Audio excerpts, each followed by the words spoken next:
Muchísimas gracias. Hola, ¿cómo están todos? Cuánto quisiera poder estar con ustedes cara a cara hoy. Nosotros los latinos necesitamos ese cariño y esos abrazos que nos damos al principio de cualquier actividad de la iglesia. Pero Dios lo quiso así y yo le doy mucho crédito a toda la gente que trabaja aquí en la diócesis que logró cambiar, adaptar esta presentación para que todos podamos seguir teniendo esta palabra de esperanza que necesitamos tanto en este momento de COVID. Para darles una idea de cómo va a ser esta presentación, básicamente yo lo voy a basar en las experiencias prácticas que he tenido durante esta pandemia, para que ojalá les pueda dar un poquito de información, de conocimiento, de momentos de reflexión, en donde podamos pensar un poquito a qué nos está llamando Dios ahora, y sobre todo para que podamos pensar de una forma más simbólica, el por qué es importante volver a nuestra iglesia tan pronto esto sea posible. Así que voy a empezar por lo primero. La primera celebración que tenemos que hacer es que tengo que decirles felicitaciones, lo logramos. Tenemos que ser una comunidad donde reza mucho, pero también tenemos que ser una comunidad que da gracias. ¿Saben por qué tenemos que dar gracias? Porque ya llevamos 6 meses que hemos sobrevivido a esta pandemia y no ha sido fácil. Muchos de nosotros hemos sufrido de una forma por la pérdida de trabajo o por alguna enfermedad que se dio en nuestra familia o simplemente el estrés ha sido agobiante. Pero aún así ha sido tan fuerte que has logrado superar este momento. Y por eso te quiero decir, celebra, da gracias a Dios que hasta ahora lo hemos logrado. Así que felicitaciones. Sí, yo sé que no sabemos cuándo es el final de esta pandemia, pero por lo menos ya hemos sobrevivido los primeros 6 meses. Nos merecemos una medallita de pasar el examen por los primeros 6 meses. Pero también quiero dejarles saber, amigos, que no podemos negar que estos son momentos difíciles y que todos estamos tratando de hacer lo mejor que podemos bajo estas circunstancias. En cierta forma, siento que estamos usando estos salvavidas por los últimos 6 meses en unas aguas bastante turbias. En los salvavidas ya podemos empezar a ver marcas, ya podemos ver cansancio en nuestras caras, ya podemos ver que nuestro ánimo no es el mismo, de pronto nuestro genio no es el mismo. Y es muy importante tener paciencia. Paciencia en nuestras familias, paciencia con la comunidad con la que trabajamos, paciencia con nuestros ministerios, porque todos estamos tratando de la mejor manera posible el manejar esta situación que es fuera de nuestro control. Entonces, amigos, quiero hacerles primero una visión de las 4 etapas que yo he vivido durante esta pandemia. La primera etapa es cuando se dio la noticia que esta pandemia venía, que muy pronto de pronto nos iba a tocar estar en nuestros hogares. Y como todos ustedes, de pronto a ustedes también les pasó, a mí me tocó ir a buscar también toilet paper. En cierta forma vimos cómo nuestra mentalidad cambió por 2 o 3 semanas de ser una vida normal a pasar a una vida de emergencia. Y en esa vida de emergencia estamos tratando de tomar decisiones rápidas para saber qué hacer y qué no hacer, para prepararnos para algo que no sabíamos cómo iba a desarrollarse. Pero después vino la segunda etapa, donde vimos que las cosas empezaron a cerrarse. Especialmente, yo me acuerdo cuando recibí la llamada de mi jefe y me dijo, Catherine, no vamos a trabajar más en la oficina, tienes que trabajar online. Cuando todas mis actividades extracurriculares se empezaron a cancelar. Por la razón de mi trabajo, yo viajo muchísimo. Y desde marzo hasta ahora he cancelado 16 viajes, que eso para mí era algo muy significante, importante. Pero el problema de todas esas cancelaciones es que yo vivo sola, me tocó ir a mi hogar y en mi hogar empezar a descubrir ese silencio que se da durante la realidad de una cuarentena y sobre todo de una pandemia. Esas preguntas que se nos vienen en nuestra vida de saber qué hacer y qué no hacer, ese tener que descubrir esa voz interior que existe en mí. Y lo que me he dado cuenta es que es durante el silencio que Dios ha empezado a hablar y me ha empezado a iluminar que en este momento de pandemia, qué son las cosas que de verdad tengo que empezar a cambiar de mi vida o para mejorar, para de verdad tener un compás que me lleve a lo que Dios quiere de mí y no a todos esos cantidad de actividades de las que yo era parte y que me traían tanto alegría, sí, pero también me traía tantos obstáculos para poder seguir el camino del ministerio que Dios me estaba llamando a hacer. Mi trabajo personalmente cambió muchísimo, ayudar a muchos sacerdotes y gente que trabaja en las parroquias para ver cómo íbamos a celebrar Easter. Y ahí es cuando todos nosotros vimos esta foto increíble del Papa Francisco que tomó el liderazgo de llevar a toda la iglesia durante la Semana Santa. Yo no sé qué les pasó a ustedes, amigos, pero a mí esta Semana Santa fue muy diferente. Primero, yo nunca pensé en toda mi vida que alguna vez íbamos a vivir una Semana Santa como la que acabamos de pasar.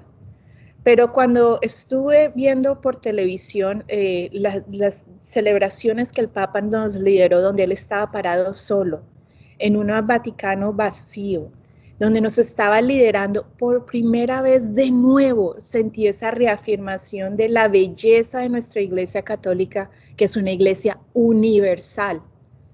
Tú sabes que muchos de nuestros amigos que son partes de otras religiones no tuvieron esa experiencia.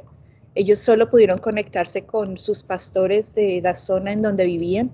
Nosotros, como el mundo entero, estábamos viendo solo a nuestro líder, a nuestro Papa. Y nuestro Papa, en medio de la crisis en que estábamos, en medio de la crisis en que estaban en Roma, tomó de una forma valiente el liderazgo de nuestra iglesia y nos llevó durante ese caminar. No sé si esto ustedes lo sintieron también, amigos, pero yo por primera vez sentí en una Semana Santa la ausencia de no poder estar presente. Estoy segura que en años pasados, si alguien me hubiera dicho, Catherine, no vayas el Jueves Santo, tienes una actividad el viernes antes del Easter. Yo de pronto hubiera dicho, ok, sí, solo voy a faltar a una. Este año no falté a nada, porque mi corazón por primera vez me estaba llamando muy fuertemente de qué tan necesario era ser parte de esta iglesia universal de la cual todos somos miembros. Y después pasamos a la siguiente etapa. En la siguiente etapa fue cuando ya nos dimos cuenta que el final no era Easter, pero empezamos a darnos cuenta que teníamos que seguir celebrando las misas en línea y teníamos que seguir rezando en nuestros grupos de oración en línea y que no iba a ser fácil el poder volver a reencontrarnos cara a cara, que actividades como estas no iban a ser posibles por mucho tiempo, donde podríamos sentarnos al lado de nuestros amigos de la parroquia o conocer miembros de otras parroquias con nosotros. Algo que yo aprendí en esa parte fue que en medio de en cierta forma, la sequedad que me dio la ausencia de la Eucaristía física, porque yo seguía viendo la misa en línea, las Escrituras fueron las que me trajeron este gran conocimiento de agua viva a mi fe. Nosotros como católicos a veces somos muy pobres en nuestro entendimiento de las Escrituras. Y para mí las Escrituras durante estos 6 meses se han vuelto mi manantial de agua viva. Cuando decimos que cuando vamos a la misa recibimos a Jesús en dos formas, en la palabra de Dios y en la Eucaristía, de verdad que la palabra de Dios se volvió muy fuerte para mí y espero que para ustedes también. Pero aún así seguimos nosotros tratando de lidiar cuándo es que vamos a podernos reunir de nuevo. Y amigos, la verdad es que yo creo que esa normalidad que estamos buscando no va a pasar por mucho tiempo. Es como cuando experimentamos el 9/11 aquí en Estados Unidos y queríamos volver a viajar. Ya podemos volver a viajar entre ciudades, pero ahora no podemos negar la existencia del TSA, donde nos pasan la seguridad y toca quitarnos los zapatos y todo eso. Lo mismo nos va a pasar en esta nueva vida, en esta nueva realidad que vamos a enfrentar. No va a ser lo mismo que era antes, pero va a volver a ser algo donde Dios mediante en el futuro cercano vamos a poder encontrar una tranquilidad, una normalidad de nuevo. Entonces después estaba hablando con un amigo mío, un compañero de trabajo de ministerio en otro estado, y estábamos haciendo un podcast. Y después de que terminamos el podcast, terminamos la grabación y me puse a hablar con él y le dije, Christopher, ¿cómo estás? De verdad, ¿cómo es que estás tú en este momento? Y me dijo, Catherine, La verdad estaba mal, hasta que pude ir a mi barbero a que me hiciera un corte de cabello. Entonces, muchos de nosotros durante la cuarentena y el lockdown nos dimos cuenta que tan importante es poder tener un buen corte de pelo. Entonces, esa fue su primera ida donde su barbero y me decía, Catherine, yo soy hombre, tengo corte, mi cabello es corto, así que un corte de pelo de verdad no debería tomar más de 15 minutos. Pero en esta ocasión, con mi barbero nos demoramos más de 50 minutos. Y no fue por el corte, sino fue por la conversación que tuvimos. Él es un hombre también de fe. Y una de las preguntas que le dijo fue, ¿cómo estás? Y él le dijo, bueno, yo me siento que todas estas cosas negativas que están pasando en el mundo en este momento es como si Dios nos hubiera mandado el exilio, como si Dios nos está castigando y hasta que no pidamos perdón, Él no nos va a cambiar esta realidad. Me siento como que hemos sido abandonados por Dios. Y el barbero, poniendo atención a lo que él decía, le dijo, pues tú puedes verlo de esa forma, pero yo lo veo diferente. Es más, yo lo veo como el contrario. Tú estás viendo este momento como un éxodo, cuando en realidad este momento es más como una plaga. En las plagas, cuando vamos nosotros al libro de Éxodos, entre el capítulo 6 y 10, nos damos cuenta de todas las plagas que la comunidad egipcia sufrieron porque estaban teniendo a los israelitas como esclavos. Y las plagas eran para limpiar los daños que estaban haciendo en su comunidad. Pero para los israelitas era un llamado de atención para dejarles saber que Dios estaba ahí y que los iba a llevar a la tierra prometida. Entonces mi pregunta para ti hoy es, ¿estás viendo esto como un desierto donde Dios se ha olvidado de ti? ¿Estás viendo esto como un exilio? ¿O estás viendo esto como una enfermedad que está descontrolada y no tiene control? ¿O es una plaga en donde Dios nos está cuidando y nos está protegiendo? ¿Quién dices tú que es Dios? Pues amigos, les tengo una invitación. La invitación es subir de nuevo a las Escrituras. Nuestra iglesia es muy rica en conocimiento y en documentos que nos ayudan a ver qué es lo que está pasando. Esto se llama anémesis, que es cuando podemos ver hacia el pasado para ver qué fue lo que pasó, para entender la situación en que estamos viviendo en este momento y hacer un cambio para poder ir a buscar, a tener un nuevo comportamiento hacia el futuro. Esta fue la pregunta más importante que mi amigo Christopher y el barbero se hicieron a unos a los otros. Como pueblo de Dios, si alguien estuviera escribiendo en el libro de la vida cómo es que estamos viviendo nuestro evangelio en este momento, ¿tú cómo te estás presentando a esta situación? ¿Estás viendo y viviendo este momento como que Dios te está castigando? ¿Estás viendo o experimentando este momento como es difícil, pero está Dios aquí y Dios es el que me está dando la fortaleza para seguir? ¿O estás creyendo en todas estas voces que estamos escuchando en la comunidad de nuestra ciudad, de nuestros noticieros, en donde aparentaría que ya Dios es irrelevante en esta realidad? Amigos, no se nos olvide, nunca se nos olvide que nosotros hemos sido llamados a ser la luz del mundo. Es en este momento, más que nunca, que nosotros debemos presentarnos hacia nuestras comunidades y darles el conocimiento que tenemos en la Escritura y darles esa fe y esa esperanza que solo Dios nos da en nuestro corazón y proveer esa esperanza a las comunidades en las cuales somos partes. ¿Qué ejemplo, qué testimonio estamos dando durante esta pandemia? Esa es una invitación y una pregunta que quiero hacer para ti. Y esta era mi forma de darles como una plataforma para empezar a hablar sobre cómo nosotros tenemos un encuentro personal con Jesús en nuestras parroquias, en nuestras iglesias. Pues amigos, antes de que todo esto pasara, el obispo Barron de la Arquidiócesis de Los Ángeles nos estaba diciendo, sobre todo al principio del año, muy claramente que las diferentes investigaciones que se estaban haciendo a nivel nacional estaban mostrando que muchos católicos ya no creían que en la Eucaristía estaba el cuerpo y la sangre de Jesús. Y por esa razón ya no estaban atendiendo a la misa. Pues ahora que hemos estado negados de poder atender en nuestras parroquias por muchos meses, todavía hay muchas familias que no han regresado a sus parroquias. Y cuando les pregunto el por qué, me dicen, Catherine, no sentimos nada diferente. Vemos la misa en televisión y ya. Pues amigos, eso nos está mostrando que tenemos un gran problema de evangelización, en donde tenemos que educarnos y entender qué es la Eucaristía, para que sepamos que esto no es algo que alguien se inventó hace unos pocos años, sino para que sepamos la importancia de la tradición que tiene y el quién es el que representa y quién es la Eucaristía. Entonces, lo primero que les voy a hacer es compartir con ustedes historias de gente con las que hablé que me ayudaron a entender diferentes aspectos de la importancia de estar en la Eucaristía. La primera es, si eres católico, sabes qué pasó en la última cena. Ahí fue cuando Jesús, él mismo, instituyó la Eucaristía hacia nosotros. O sea que esto no fue creado por un ser humano que simplemente quería pasarlo. Pero también en nuestra Biblia vemos en bastantes citas bíblicas, vemos la explicación donde nos reafirman que la comunión es la presencia de Dios.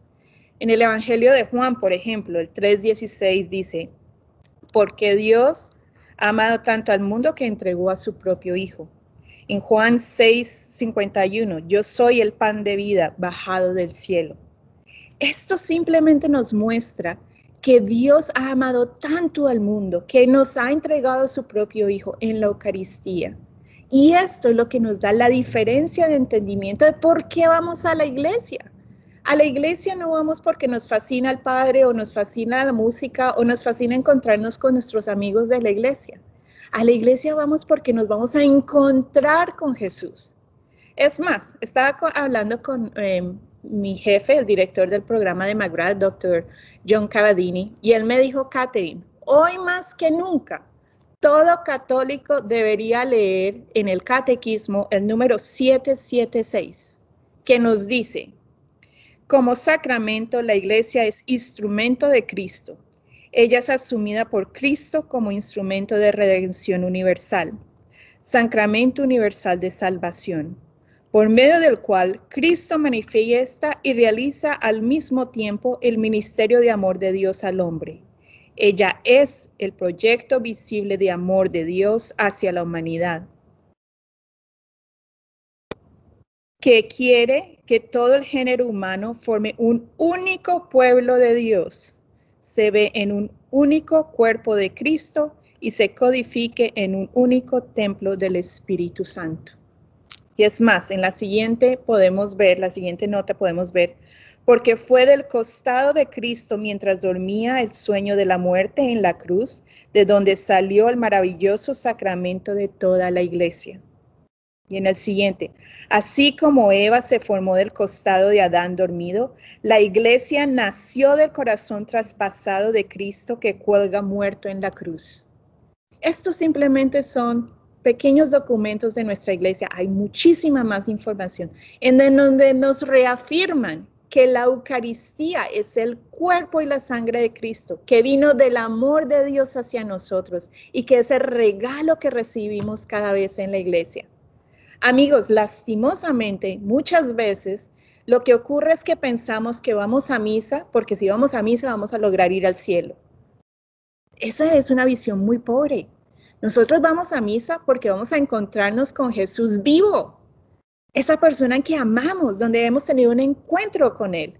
Cuando uno está enamorado de alguien, uno quiere hablar con esa persona, uno quiere cantar con esa persona, uno quiere decirle a esa persona todos los problemas que uno tiene para que lo escuche, pero uno también quiere estar con esa persona para que lo guíe, para que le enseñe, para que le comunique.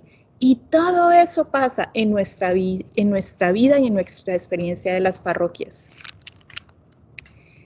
Después tuve otra conversación, esta vez con mi amigo Dr. Lenny de Lorenzo y con mi amiga Colleen Moore. Y ellos fueron los que me dijeron, Catherine, la comunidad que tenemos en las parroquias son diferentes, porque es una comunidad que establece a los fieles. ¿Qué me refiero con esto? Nosotros somos miembros de muchas comunidades. Puede ser el gimnasio, puede ser la comunidad con la gente con que trabajamos, con los vecinos con que vivimos. La diferencia de nuestra comunidad en la parroquia es que está solidificada por Jesucristo. Eso quiere decir que Él es el que trae la estabilidad, no el sacerdote, no los ministerios de la comunión, no los músicos. Es Jesús el que trae esa estabilidad. Y cuando entendemos que esa es la razón por la cual nos reunimos ahí, también podemos entender la responsabilidad que tenemos de seguir ofreciendo esa estabilidad para los feligreses. ¿A qué me refiero? Estoy seguro que muchos de ustedes han tenido a veces la tentación de ir a misa y entrar y atender a misa y salir. No le dijeron hola a nadie, no interactuaron con nadie, no vieron cuáles ministerios son parte de, y después se quejan. ¿Por qué si voy a ir a misas donde nadie me conoce, donde nadie me saluda, donde nadie sabe quién soy yo? Pues bien, amigos, nosotros al entender que es Cristo el que está ahí, tenemos la responsabilidad de esa relación, de después entonces nosotros dar lo que podemos entregar en los ministerios, en las actividades de la parroquia. Cuando uno se pone activo en esas comunidades, uno le da el regalo a la comunidad de nuestros regalos, pero uno también da la oportunidad de que yo pueda ver a esa persona, al Jesús encarnado en el otro, con la persona con que estoy interactuando en mi comunidad, y ellos pueden ver el Jesús encarnado en mí, para que puedan ver la realidad de esa comunidad. Por eso es que es tan importante ser parte activa de la parroquia, en cualquier área donde tú te sientas llamado. Entonces, por ejemplo, cuando me dicen, pero Katherine, esa es otra actividad. Amigos, nosotros tenemos una crisis de actividades. ¿Saben por qué? Porque somos parte de muchas actividades, pero en muchas de ellas no vamos lo suficientemente profundo para de verdad conocer a la gente. Cuando tú eres un miembro activo de un ministerio de tu parroquia, esas personas te conocen, esas personas te acompañan, esas personas te animan, esas personas también te dejan saber que no estás solo. Por ejemplo, uno de los ejemplos más lindos que yo tengo de mi experiencia de por qué la comunidad en la parroquia es importante es cuando mi mamá murió y estaba en el funeral y vi una línea larga de gente. Y algunos eran familiares, otros eran amigos de mi familia. Pero cuando vinieron los miembros de nuestra parroquia, no se imaginan cómo mi corazón cambió cuando recibía sus abrazos, cuando me ofrecían su consuelo. No me sentí sola, sabía que había una comunidad que estaba conmigo. Y semanas y hasta meses después, muchos de ellos se me acercaban y me decían, ¿cómo estás, Katherine? ¿Cómo va todo? ¿Has podido manejarlo de la situación de perder a tu mamá? ¿Te has acostumbrado? El Día de la Madre, una persona me regaló una rosa y me dijo, esta es una rosa que tu mamá te está mandando a ti. Hay tantas formas donde nosotros podemos generar esa estabilidad entre uno al otro, que solo una comunidad en la iglesia fundada por Jesús se logra hacer. Esa es una invitación que tú y yo tenemos para ser activos y ver ese encuentro personal de Jesús en nuestras parroquias. Porque, amigos, otra realidad es que el estudio de 2019 mostraba que uno de los problemas más grandes de nuestra generación ahora es que todos nos sentimos solos, que conocemos a muchas personas, pero que nadie nos conoce de verdad. Es solo cuando somos vulnerables y aceptamos que una comunidad nos acompañe y nosotros acompañemos a una comunidad en donde vamos a ver que la gente de verdad nos conoce y vamos a poder entender nuestra propia identidad en este mundo. En el otro paso que tenemos es el encuentro que experimentamos con nuestras familias. Yo estaba hablando con un joven de 20 años que no había visto durante mucho tiempo durante el COVID. Y él me dijo, yo le pregunté, ¿cómo estás? Y me dijo, Daniel, Katherine, no te imaginas, estoy bien. Pues primero hablamos del COVID y todas las cosas malas que pasan con el COVID. Pero me dijo, ¿sabes qué es lo que más me duele? Y yo le dije, ¿qué? Me dijo, mi hermano es el único casado, son 4 hijos, es el único casado y mi hermano acaba de tener una niña. Y te voy a decir la verdad, cuando yo supe que estaban esperando una niña, pues estaba contento, pero no me importaba. Pero lo triste es que esta niña ya tiene 1 mes y nadie de la familia la ha podido conocer. Todos vivimos en la misma ciudad, pero nadie la ha podido conocer por el miedo del virus. Sobre todo en ese momento estaba muy fuerte en Chicago. Y me dijo, tú no sabes el dolor que me da saber que tengo una sobrina y que ya me perdí el primer mes de su vida. Amigos, en nuestras familias inmediatas, es donde conocemos por primera vez el amor de Dios. Es donde conocemos cómo relacionarnos el uno con el otro. Es como conocemos cómo ser generoso y estar presente y ayudarnos al uno al otro. Pero seamos aún más realistas hacia nuestra propia realidad como inmigrantes. Muchos de nosotros no tenemos familia alrededor nuestra. Mi familia más cercana está a 14 horas de acá. Entonces, son las personas que yo conozco en mi parroquia, que se vuelven mis tíos, mis tías, mis primos, primas, donde ellos pueden verme en el día a día, donde ellos pueden preguntar cómo estoy cada día, donde yo puedo ir y recibir ese cariño familiar. Todos nosotros que somos inmigrantes y que no tenemos toda nuestra familia extensiva, entendemos muy bien qué significa eso. Cuando yo estaba en Colombia, yo me acuerdo que desde chiquita mis vecinos me preguntaban, Katherine, ¿cuándo estudió la primera comunión? Y era una señora que vivía en uno de los apartamentos del edificio donde yo vivía. Y era una señora en la que yo no tenía ninguna amistad extraordinaria, pero ella me dijo, cuando sea tu día me avisas, yo quiero ir y verte vestida y quiero, sí, me mandó una tarjeta muy linda el día de mi primera comunión. Como estamos aquí y estamos sin nuestra familia, tenemos que entender que es la comunidad de la parroquia la que nos provee ese regalo amoroso de la familia, esa relación y ese apoyo que es tan importante para nosotros los latinos y para todo el mundo. Todos necesitamos saber que somos parte de una comunidad. También tenemos el encuentro de Cristo en el ministerio. En el encuentro de Cristo en el ministerio es muy interesante porque ya sea tú eres parte de un ministerio cuando aceptas tu llamado del bautizo, en donde entiendes que tienes una responsabilidad de proclamar la buena noticia a otros. Y dependiendo de tus talentos y de tu estilo de vida, escoges qué ministerio quieres seguir. Puede que tú tengas el nivel más alto de liderazgo en tu parroquia o simplemente seas un voluntario de algo muy pequeñito en tu parroquia. Todo es importante. Pero es importante ese encuentro con el uno y el otro en el ministerio porque ahí se crean muchas preguntas de poder entender cómo como comunidad somos diferentes porque estamos con Dios. Entonces les voy a dar un ejemplo muy real. Yo he trabajado en parroquias y en diócesis por mucho tiempo y estaba un día con unas amigas de la parroquia y hubo una confrontación entre dos ministerios en donde lastimosamente hubo palabras que no debieron haber existido y hubo tensiones y hubo dolor entre dos personas, entre dos grupos. Entonces esta amiga mía llegó y me dijo, Katherine, ¿cómo tú sigues trabajando en la iglesia cuando ves que cosas así pueden pasar adentro de la iglesia? Yo si fuera tú, yo ya no trabajaría nunca más ahí. Y yo le dije, mira, hay algo que yo he aprendido y es que la iglesia está abierta a todo el mundo. Nosotros no tenemos el permiso de sacar a nadie de la iglesia. Y menos mal, porque si no, de pronto yo no calificaría de estar adentro. Lo que importa es saber que esa es la parte humana de nuestra iglesia. Pero ¿saben por qué yo sigo trabajando en la iglesia y por qué yo sigo tan apasionada en los ministerios? Porque cuando yo interactúo con la gente de la comunidad, yo puedo ver cuál es la parte humana, pero nunca me he parado de estar sorprendida de ver la parte divina, cómo Dios se hace presente y nos deja saber que Él es el que está a cargo y que Él es el que está presente en este ministerio. Les voy a dar ejemplos. Yo he visto cuando dos ministerios se pelean, y después veo que hay el regalo de reconciliación y de perdón entre ellos.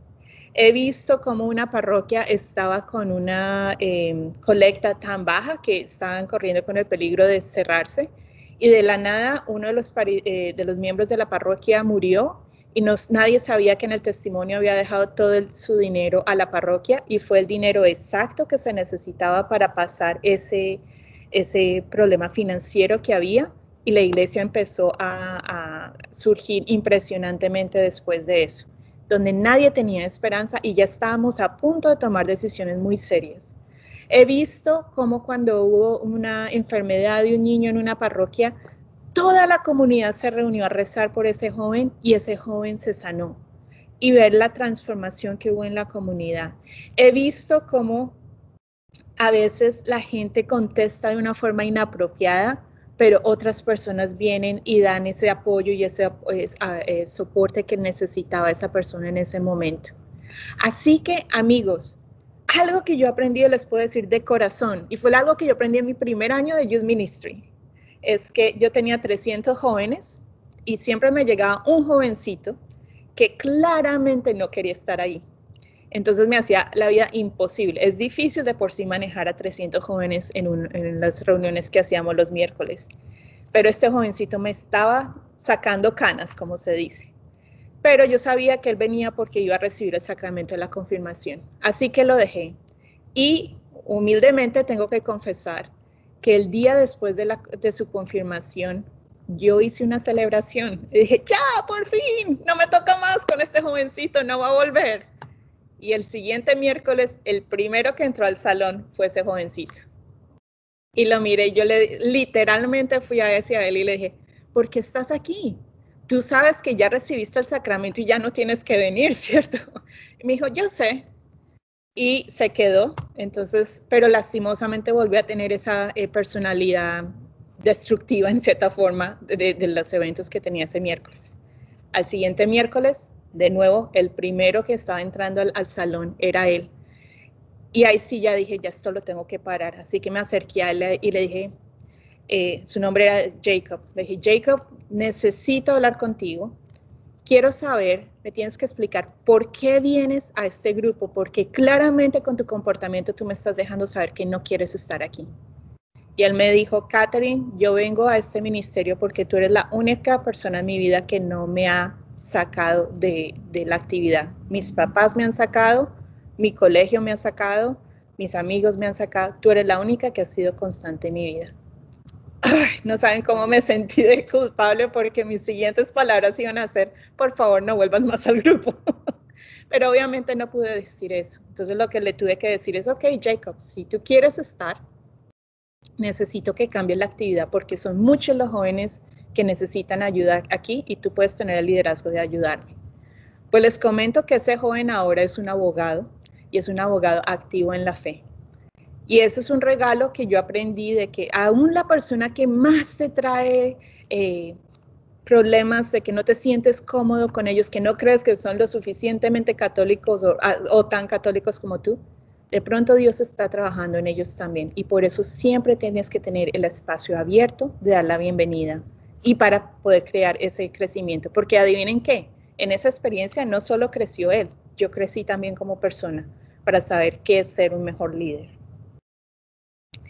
También tenemos el encuentro de Cristo en los sacramentos. Entonces les quiero contar la historia de mi amiguita Victoria. En el verano pasado, Victoria me empezó a decir casi que todos los domingos, Catherine, este año es cuando voy a recibir mi primera comunión. Catherine, este año voy a recibir mi primera comunión. Y también me empezaba a contar qué estaba aprendiendo en sus clases. Me decía, hoy aprendí que esto pasa, hoy aprendí que tengo que hacer esto, hoy aprendí esta oración, déjame decírtela, y me la decía. Estaba súper emocionada, pero aún más importante para esta nena era que iba a saber que toda su familia iba a venir ese día y que iba a ser un día muy especial donde ella iba a recibir a Jesús y donde iba a poder estar con su familia. Como alrededor de febrero me contó, Catherine, mi abuelita me acaba de contar que ella misma me está bordando mi vestido de primera comunión desde México y lo va a traer para mi primera comunión. Bueno, llegó mayo y claramente, como todo lo demás, la celebración de las primeras comuniones fue algo que tocó posponer. Entonces, en mi parroquia, lo que hicieron es que cada misa que se celebraba, ya fuera diaria o del fin de semana, llamaban a 2 chiquitos para que pudieran recibir su primera comunión. O sea que esa celebración grandiosa que todos esperábamos, o la música preciosa, o las flores tan lindas que la iglesia pone, no iban a estar ahí. Victoria, su día terminó siendo al final de julio y lastimosamente ninguno de los miembros de su familia pudieron venir. Su abuelita le mandó el vestido por correo y lo único que ella tenía era a su mamá y su vestido de la abuelita, y todos los demás estábamos afuera en el parqueadero viendo la celebración online. Al final de la misa, cuando la vi, le dije, Victoria, ¿cómo te sientes? ¿Estás bien? Me dijo, yo sé que esto no era lo que esperabas, pero ¿sentiste que recibiste la primera comunión? Y me dijo así con las manitas en las caderas, me dijo, Catherine, Jesús casi que no me recibe, pero yo no me vencí y por fin pude recibir a Jesús hoy. Y estaba súper contenta. Cuando uno ve testimonios así y la alegría de esta chiquitica de recibir su primera comunión, eso reanueva nuestra conexión con Dios.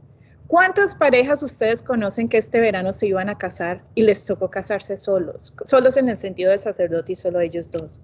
¿O cuántas les tocó posponer su matrimonio el otro año? ¿Cuántas mamás tuvieron bebés y no han podido bautizar a sus hijos? ¿Cuántas personas murieron en este tiempo y no han podido celebrar su funeral? Todo esto nos deja saber lo importante que son los sacramentos en la iglesia. Porque amigos, no son solo simplemente celebraciones, son momentos únicos de nuestros encuentros con Jesús que transforman no solo a la persona, sino a su familia y a las comunidades de las cuales son parte. Ahora, amigos, les quiero contar cuál ha sido mi experiencia personal en este encuentro con Jesús. En este caso fue la primera vez que pude ir a misa, otra vez. Para mí fue casi que al final de julio, cuando mi parroquia por fin me dio mi tiquete para poder ir a misa. Les tengo que decir que el sábado fui a recibir el sacramento de la reconciliación. Quería estar segura que iba a ser algo, que estaba preparada para esto. Y el domingo me levanté temprano, me arreglé, me vestí y fui temprano a misa y estaba emocionada que por fin iba a recibir a Jesús. Pero algo que me di cuenta es que la primera reacción que tuve fue cuando empecé a oler las velas, cuando empecé a escuchar la música, cuando empecé a ver el arte que existe alrededor de nuestra parroquia, que me sentí que estaba oliendo como si había llegado a casa. Ustedes saben a lo que me refiero, que cuando uno va a casas de amigos o familiares tienen un olor especial. Cuando yo llegué a oler la iglesia, olí que estaba en casa. Ya eso por sí me trajo mucha tranquilidad. Después, durante la misa, puse muchísima atención a cada cosa que hacía el sacerdote, porque aunque he estado siendo muy activa en las misas que se ofrecen por internet, no es lo mismo que cuando uno está ahí presente. Y después se dio el regalo de la comunión. Obviamente nos estaban dando las instrucciones de cómo caminar y por dónde caminar para recibir la comunión. Y no se imaginan lo que pasó. De la nada, empecé en mi conciencia a cantar la canción que se cantó cuando recibí mi primera comunión. No sé si alguno de ustedes lo han escuchado, que es "Ya llegó la fecha dulce de mi vida". En fin, la canción. Esa canción yo no la he cantado en 30 años. Y me llamó la atención que me acordé de cada palabra de esa canción, que me alegró muchísimo. Pero ya cuando estaba caminando hacia el altar, por primera vez en mi vida, sentí un dolor muy fuerte de todas las veces que he recibido comunión. Y aunque estaba en gracia, no estaba conectada o emocionalmente o intelectualmente a que estaba recibiendo la comunión. Así que cuando llegué hacia el sacerdote, yo ya tenía una lágrima cayéndome en el ojo. Por primera vez en mi vida caí en cuenta de eso y me dio muchísima tristeza de todas las veces que no tenía la alegría que estaba teniendo ese día de recibir otra vez la comunión. Amigos, los sacramentos son importantes. Amigos, regresar a la iglesia es importante. Si tú ya regresaste a la iglesia, gracias a Dios, bendecido sea.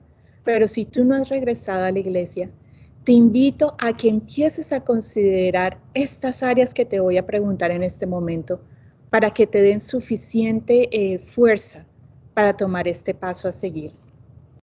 Aquí está mi invitación. Durante esta pandemia que hemos experimentado estos 6 meses y que seguimos experimentando, como familia, ¿qué ha sido algo que tú has aprendido que esta enfermedad, esta pandemia te ha dado para saber qué es lo que debes hacer ahora y qué es lo que no debes hacer? Te voy a dar un ejemplo. En muchas familias me he dado cuenta que están felices de que ya no todo el mundo está ocupado y han podido tener comidas de nuevo en las mesas. O he escuchado de familias que están viendo una película a la semana como familia, y al principio eran películas divertidas, pero ahora ya son películas de contenido y donde terminan de ver la película, la apagan y se ponen a hablar sobre el tema como familia. Hay familias que me han dicho, no vamos a volver a los horarios que teníamos porque nos dimos cuenta que no nos conocíamos. Y voy a ser realista, hay familias que están diciendo, por favor que esto se acabe o nos vamos a ahorcar los unos a los otros. Entonces se dieron cuenta que tienen que trabajar en sus relaciones personales.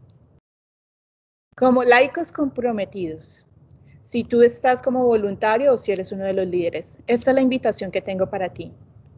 Quiero que veas todas las actividades que tú hiciste el año pasado y que en oración y con tu comunidad empieces a rezar y empieces a analizar cuáles son las actividades que son necesarias y cuáles son las actividades que tenías que está correcto cancelar en este momento.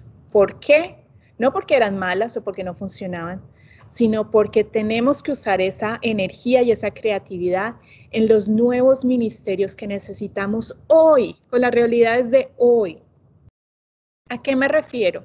Amigos, un concepto que se debe estar trabajando en todas las parroquias de evangelización ahora es por qué la Eucaristía es importante y qué hay en la Eucaristía.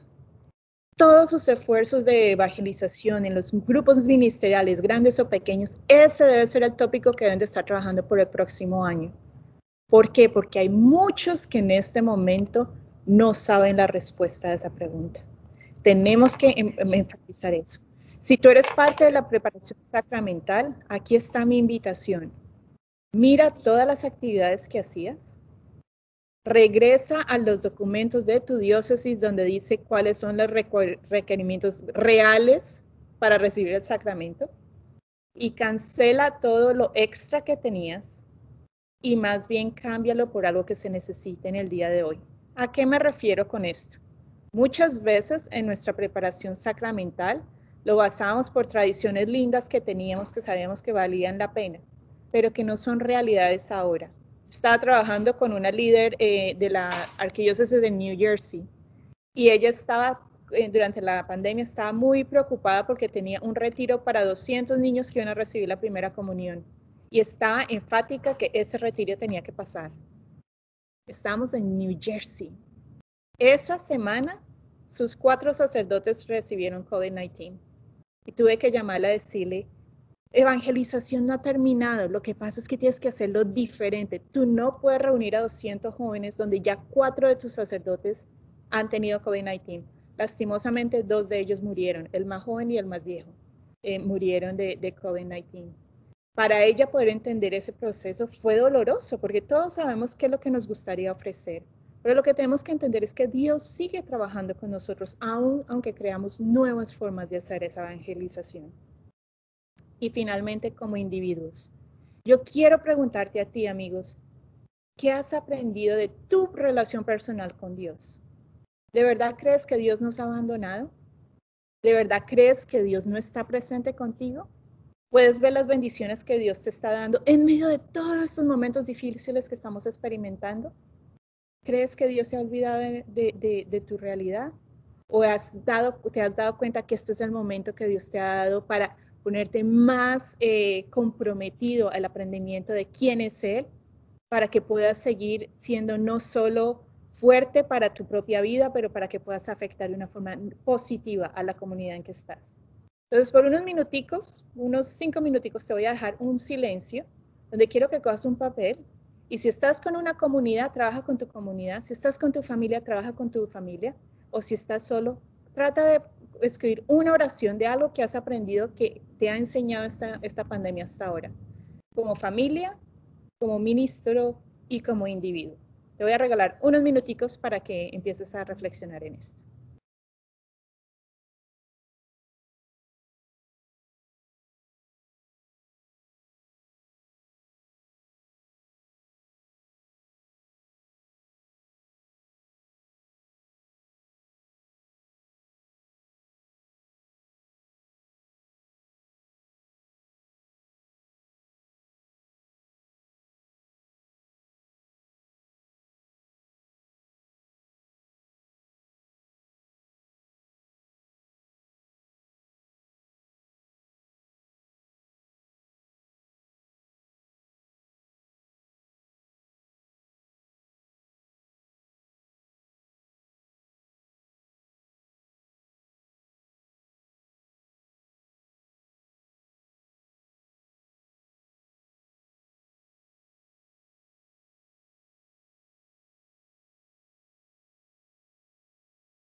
Ok, amigos, yo sé que no les he dado suficiente tiempo, pero estas son preguntas que ustedes pueden tener durante su break y seguir trabajando con ellos. Los invito de verdad a hacer esto con familia. Les quiero regalar esta última idea.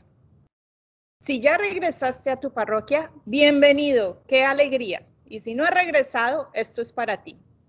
Les invito a que hablen con sus miembros de la familia. Pregunten si es necesario que deben ir a recibir el sacramento de reconciliación antes de. Y ese sábado por la noche, hagan una comida especial. No una comida como la de Navidad, pero algo especial. Y en esa comida les invito a que los sienten a todos alrededor y le pregunten a cada miembro de la familia, ¿cómo te has sentido durante esta pandemia? ¿Qué has aprendido de ti de que estás orgulloso y qué es algo que ya no quieres volver a experimentar? Para que cada miembro de la familia pueda escuchar dónde es que está cada miembro. Después de eso, te invito a que traigas la Biblia y leas el Evangelio del domingo siguiente. Y como familia trates de hacer una meditación de lección divina para saber dónde es que está cada uno, para saber qué palabras les está dando Dios. Al día siguiente, les invito a que se arreglen de una forma especial, como si fuera una misa más que la ordinaria de los domingos. Y después de que vayan a misa, aquí está la invitación grande. Tómense una foto como familia enfrente de su parroquia. Y lo que les voy a invitar es que aunque estemos en este mundo de vida digital, impriman esa foto y pónganla en el refrigerador o pónganla en un sitio donde todos los miembros de la familia lo puedan ver. Y ustedes me preguntarán, ¿pero por qué, Katherine? Eso no es importante. Sí es importante, amigos, porque 6 meses después o en un año después, cuando algún miembro de su familia diga, ay, es que no quiero ir a misa, ustedes van a poder ir a mostrarles esa foto y decirles, acuérdense de todas las veces que quisiste ir y no pudiste. Acuérdate que esto es un regalo que podamos ir otra vez a recibir la Eucaristía. Y como familia hagamos el, el el mensaje claro de decir que como familia, digamos en mi caso, la familia Angulo Valenzuela es una familia católica y por ser una familia católica es una familia que va a misa. Pues lo mismo para ustedes con esa foto, esta es una memoria que va a ser histórica, porque cuando sus hijos, sus nietos pregunten por qué hay que seguir siendo católicos, explíquenles cómo fue difícil pasar una pandemia y cómo fue la fe de Dios la que nos mantuvo fuertes durante todo este caminar. Entonces, amigos, como conclusión, ¿por qué encontramos a Jesús en la parroquia? ¿Por qué no en otra parte? Claro que Jesús está presente en todos lados, pero acuérdense que en la parroquia es el único sitio donde vas a encontrar una comunidad multigeneracional, vas a encontrar una comunidad diversa y vas a encontrar una comunidad que están ahí para crear estabilidad en tu vida. Esos son unos de los muchos regalos por los cuales nosotros vivimos con la comunidad con que vivimos. Pero lo más importante es que cuando vas allí, vas a tener ese encuentro personal con el hombre que tú amas de Jesús, que ha dado su vida por ti y que está caminando contigo en cada paso de este sub y baja de esta pandemia. Estos son, amigos, ideas muy prácticas que espero que de una forma u otra te hayas podido conectar o que te haya creado una imaginación donde puedas reemplazarlo por algo que sea muy productivo en tu familia, en tu comunidad, en tu ministerio, para que sepas la importancia de la presencia de Dios, para que sepas que no importa qué tanto tiempo duremos en esta pandemia, Dios no nos ha abandonado, Dios nos ama y quiere decirte que Él es el creador, Él es el que nos está guiando y Él es el que nos puede dar esa ayuda si nosotros abrimos nuestro corazón. Pues sí, hace un honor estar esta mañana con ustedes y les agradezco muchísimo por su tiempo. Gracias.